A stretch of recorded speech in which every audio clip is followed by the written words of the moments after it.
Bismillahirrahmanirrahim. Assalamualaikum warahmatullahi wabarakatuh.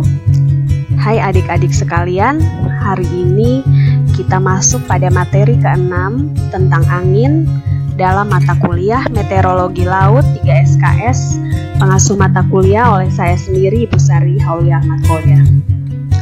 Baik, langsung saja kita masuk pada yang pertama, konsep angin. Tentu kata angin ini sudah tidak asing lagi bagi adik-adik sekalian. Ya, tapi kita juga perlu tahu pengertiannya. Angin itu apa sih? Angin adalah udara yang bergerak yang diakibatkan oleh rotasi bumi dan juga karena adanya perbedaan tekanan udara di sekitarnya. Angin yang bergerak dari tempat bertekanan udara tinggi ke tempat yang bertekanan udara rendah. Jadi angin adalah udara yang bergerak yang diakibatkan oleh rotasi bumi karena adanya perbedaan tekanan udara. Nah, angin itu bergerak dari yang bertekanan udara tinggi ke tempat yang bertekanan udara rendah. Kemudian kita lanjut lagi. Yang berikut adalah tentang proses terjadinya angin. Kita lihat di sini proses terjadinya angin. Angin itu dipengaruhi oleh dua hal, yaitu suhu udara dan tekanan udara, serta hal yang paling penting adalah sinar matahari atau panas matahari yang dihasilkan dari matahari itu ke bumi seperti apa. Nah, kita lihat di sini ya.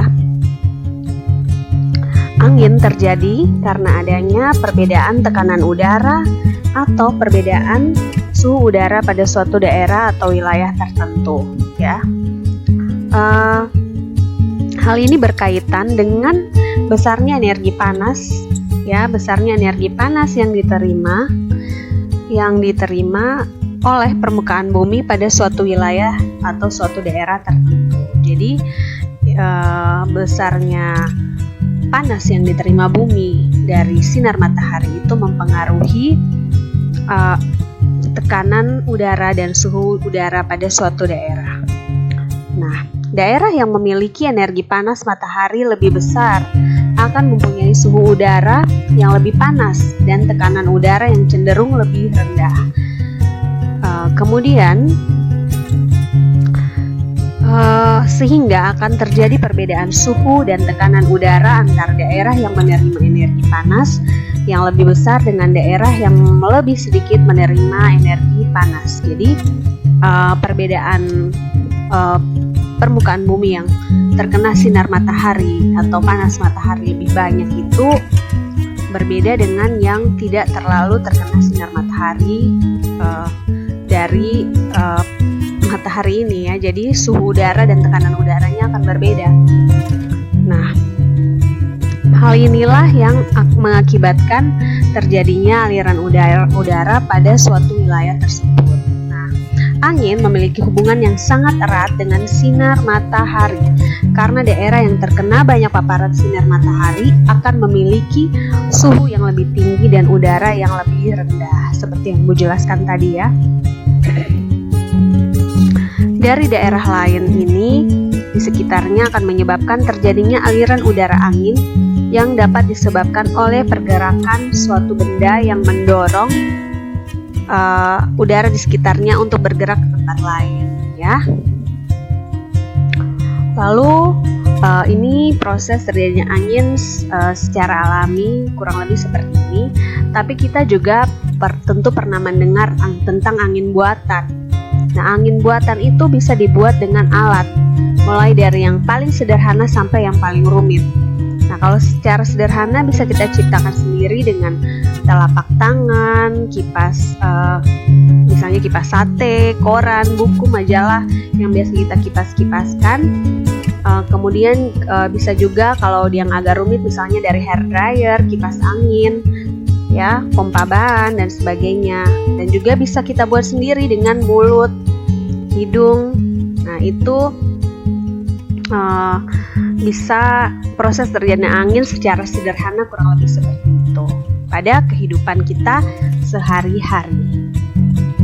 Baik, kita masuk lagi kepada faktor-faktor yang mempengaruhi angin.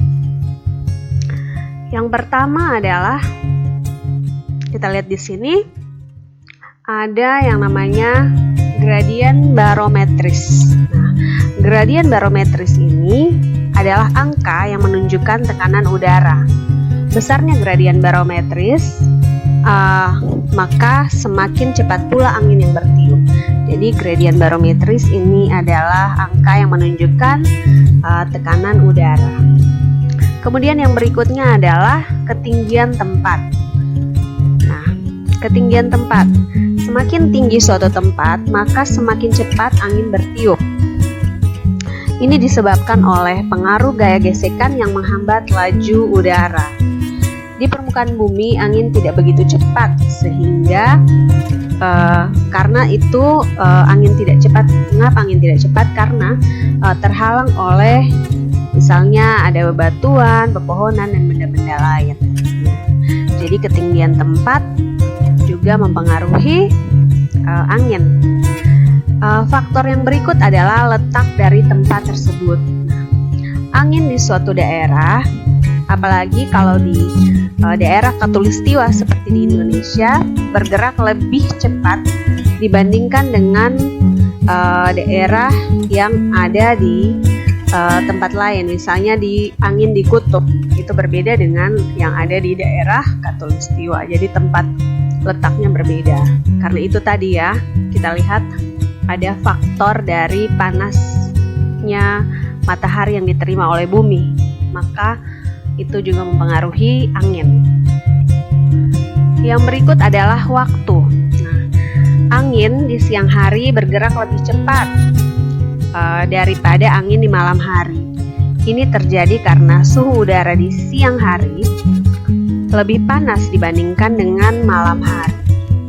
Jadi ini adalah 4 faktor-faktor umum yang mempengaruhi angin. Ada gradien barometris, ketinggian tempat, letak tempat, dan waktu.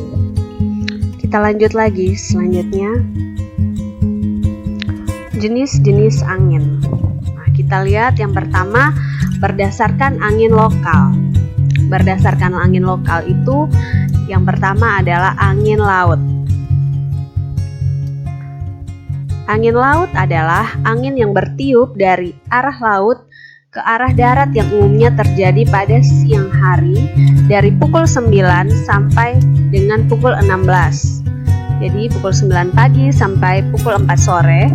Angin itu bisa dimanfaatkan oleh nelayan untuk pulang dari menangkap ikan di laut. Nah, jadi angin laut itu dia terjadi pada siang hari ya, yakni dari jam 9 pagi sampai jam 4 sore, dan angin ini biasanya dimanfaatkan oleh nelayan untuk pulang dari menangkap. Jadi karena arahnya menuju darat, maka dia dimanfaatkan untuk nelayan untuk pulang.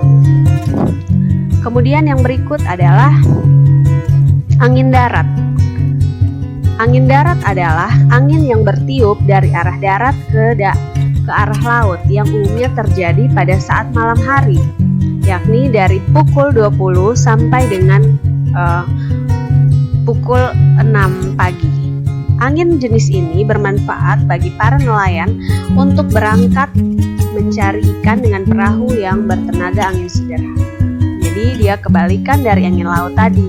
Kalau angin laut siang, maka angin darat malam. Makanya kita lihat para nelayan itu lebih suka mencari ikan itu pada siang hari, karena pada malam hari hingga dini hari, karena di situ ada angin laut yang bisa membawa perahu mereka ke tengah laut untuk menangkap ikan, mencari ikan. Dan siang harinya mereka akan pulang dengan angin laut. Selanjutnya, angin lembah. Angin lembah adalah angin yang bertiup dari arah lembah ke arah puncak gunung yang biasanya terjadi pada siang hari. Nah, ini angin lembah. Jadi dari angin yang bertiup ke arah lembah dari arah lembah ke puncak gunung. Jadi dari bawah naik ke atas. Oke, kita lanjut lagi. Ini angin lembah. Yang berikutnya adalah angin gunung. Dia kebalikan dari angin lembah tadi ya. Angin gunung adalah angin yang bertiup dari puncak gunung menuju ke lembah gunung yang terjadi pada malam hari. Jadi dia kebalikan, dia akan bertiup ke bawah. Jadi angin gunung adalah kebalikan dari angin lembah. Kalau angin lembah itu ke atas gunung, dari lembah ke atas gunung dan terjadi pada siang hari, maka angin gunung dari puncak gunung turun ke lembah dan terjadi pada malam hari. Yang berikut kita lanjut lagi. Angin ribut atau angin puyuh. Ini juga sering terjadi ya. Kita semua tentu sudah pernah mengalami atau pernah melihat angin ribut atau angin puyuh. Nah, biasa dikenal juga dengan angin puting beliung, yaitu angin kencang yang datang secara tiba-tiba, mempunyai pusat bergerak melingkar seperti spiral hingga menyentuh permukaan bumi dan punah dalam waktu singkat 3-5 menit. Kecepatan rata-rata angin ini berkisar antara 30-40 knots. Angin ini berasal dari awan cumulonimbus, yaitu awan yang bergumpal berwarna abu-abu gelap dan menjulang tinggi. Namun tidak semua awan cumulonimbus menimbulkan puting beliung. Jadi puting beliung ini disebabkan oleh awan cumulonimbus. Nah, dia seperti ini dan dia tidak terjadi lama ya. Dia hanya dalam waktu singkat 3-5 menit. Kurang lebih seperti ini, atau adik-adik mungkin pernah lihat mengalami di daerahnya masing-masing ada angin ribut atau angin puyuh atau disebut juga dengan angin puting beliung. Baik, kita lanjut lagi. Berdasarkan angin musim. Berdasarkan angin musim itu ada yang pertama adalah angin fon. Nah, angin fon ini adalah angin atau disebut juga dengan angin jatuh.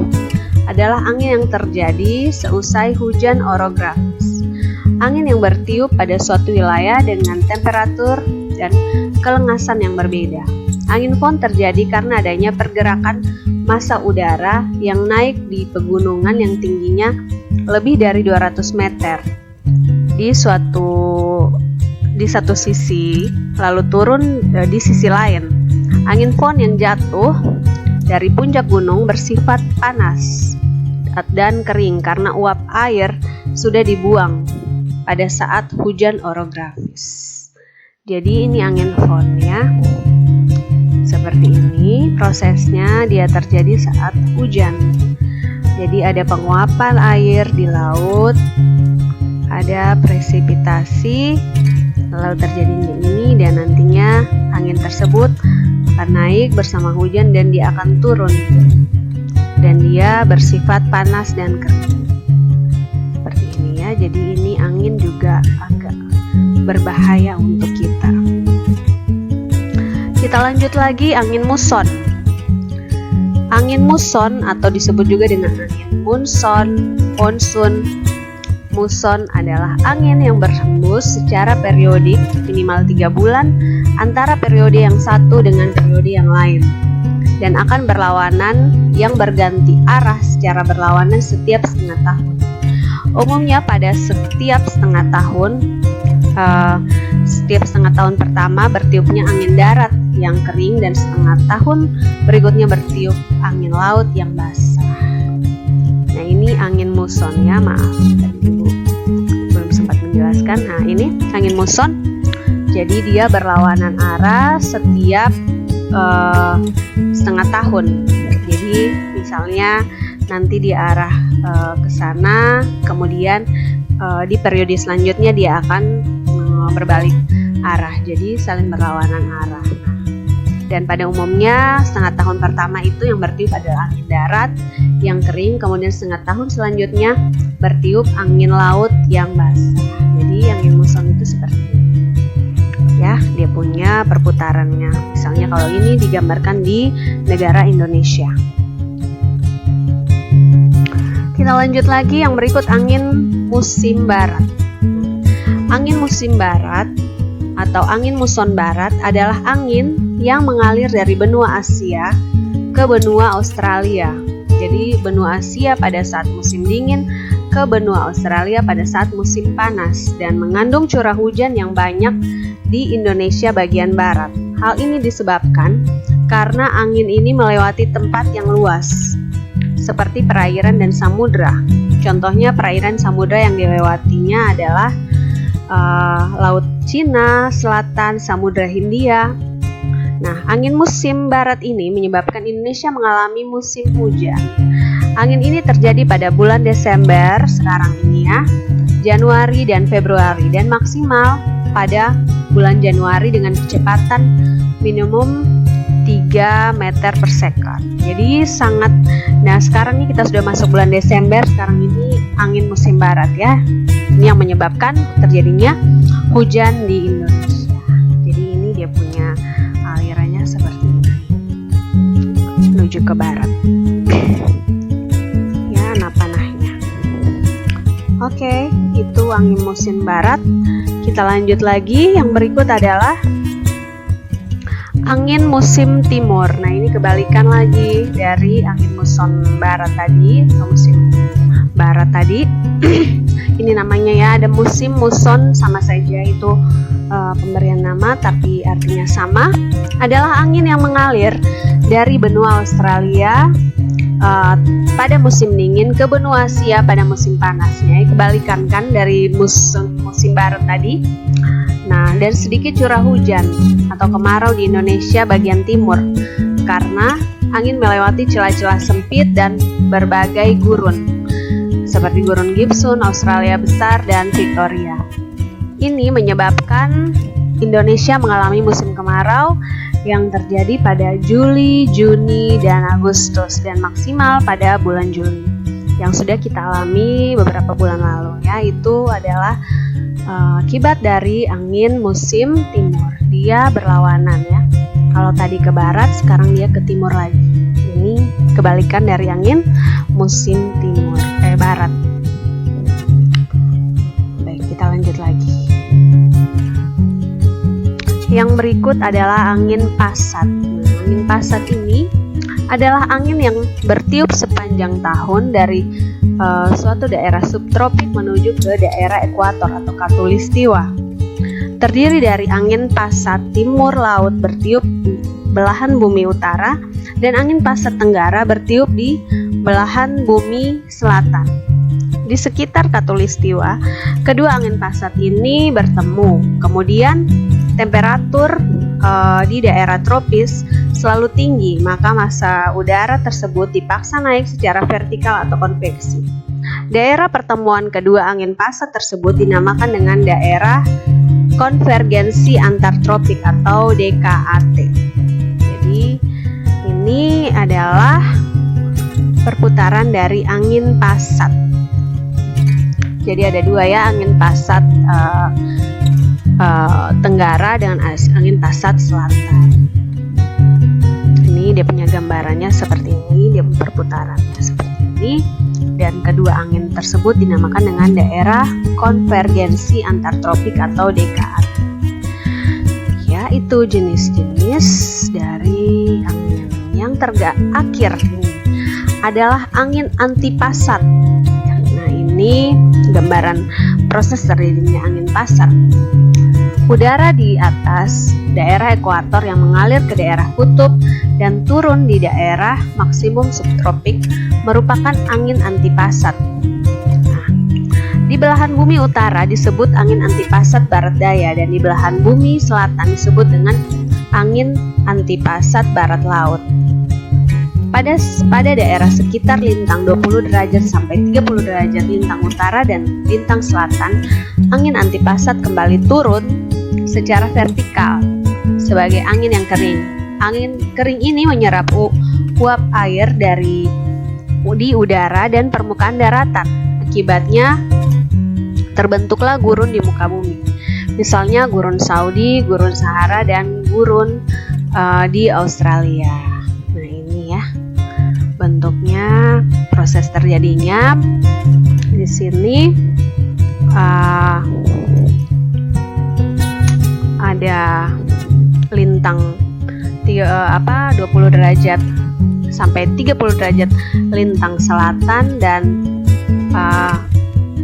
lintang utara juga, itu disebut angin antipasat barat laut dan angin antipasat selatan barat daya, minta maaf. Jadi ini adalah prosesnya ya. Dia berputar, low pressure rising air, kemudian ada high pressure descending air, low pressure rising air, high pressure descending air. Jadi dia saling berlawanan, ada low, high. Jadi low dia rendah, ada yang tinggi dan sebagainya. Jadi ini prosesnya. Ini di northeast trade winds dengan south trade winds ya. Jadi ada bagian selatan dan bagian barat. Kemudian kita lanjut lagi ke yang berikut adalah manfaat angin. Nah, manfaat angin sudah pasti adik-adik semua tahu ya. Kita lihat yang pertama, yang paling esensial kalau kita di Indonesia, angin adalah untuk menggerakkan perahu layar, terutama ini pada masa-masa dulu ya, masih pakai layar perahunya itu. Angin untuk menggerakkan perahu layar menelusuri Nusantara, bahkan untuk menembus batas lintas negara, misalnya seperti orang Buton. Jadi ini manfaat angin yang klasik. Kemudian, angin sebagai tenaga listrik pengganti bahan bakar diesel atau batu bara di negara seperti negara Australia. Angin digunakan sebagai tenaga listrik dengan pengganti bahan bakar diesel atau batu bara. Ya, jadi menggunakan tenaga angin. Yang berikut, angin sangat penting untuk perjalanan para nelayan baik pulang maupun pergi, seperti pada angin laut dan angin darat yang tadi di awal kita pelajari itu ya, Ibu jelaskan. Kemudian angin berfungsi sebagai instrumen untuk membantu take off atau landing pesawat di landasan pacu udara, pacu bandara, minta maaf. Jadi dia juga sangat membantu dalam proses penerbangan kita. Kemudian angin juga bermanfaat untuk menghilangkan rasa panas dan gerah, seperti pada kipas angin yang kita gunakan, atau di bidang olahraga ada ski air, layang dan sebagainya. Jadi ini manfaat angin secara umum. Mungkin adik-adik bisa temukan lagi manfaat angin lainnya. Kita lanjut lagi. Yang terakhir adalah alat untuk mengukur angin. Nah, alat untuk mengukur angin ini ada 3. Ada anemometer, adalah alat yang mengukur kecepatan angin. Kemudian ada wind vane, adalah alat untuk mengetahui arah angin. Kemudian yang kedua ya, wind vane. Yang ketiga adalah windsock, adalah alat untuk mengetahui arah angin dan memperkirakan besar kecepatan angin yang biasanya banyak ditemukan di bandara-bandara. Nah, untuk 3 jenis alat ini adik-adik bisa cari sendiri gambarnya seperti apa. Tadi bentuk anemometer itu seperti apa, wind vane itu seperti apa, dan windsock itu seperti apa. Bentuknya ini kurang lebih 3 alat yang digunakan untuk mengukur angin, kecepatan angin, arah angin, dan memperkirakan besar kecepatan angin dan arah angin ya. Jadi materi tentang angin sudah selesai sampai di sini. Ini adalah referensi yang Ibu gunakan untuk membuat materi ini. Bila ada yang kurang, adik-adik bisa komen di kolom komentar. Ada pertanyaan silahkan bertanya. Kemudian nanti Ibu akan kasih tugas yang harus adik-adik kerjakan dan dijawab di kolom komentar. Tuliskan nama, NIM, beserta jawaban dari pertanyaan Ibu. Ini juga sebagai absensi di perkuliahan online kita. Demikian Ibu kira untuk materi angin di materi ke-6.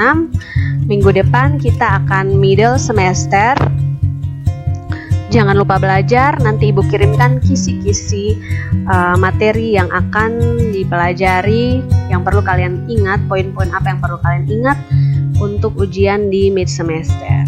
Demikian, terima kasih adik-adik semua, selamat belajar. Wassalamualaikum warahmatullahi wabarakatuh.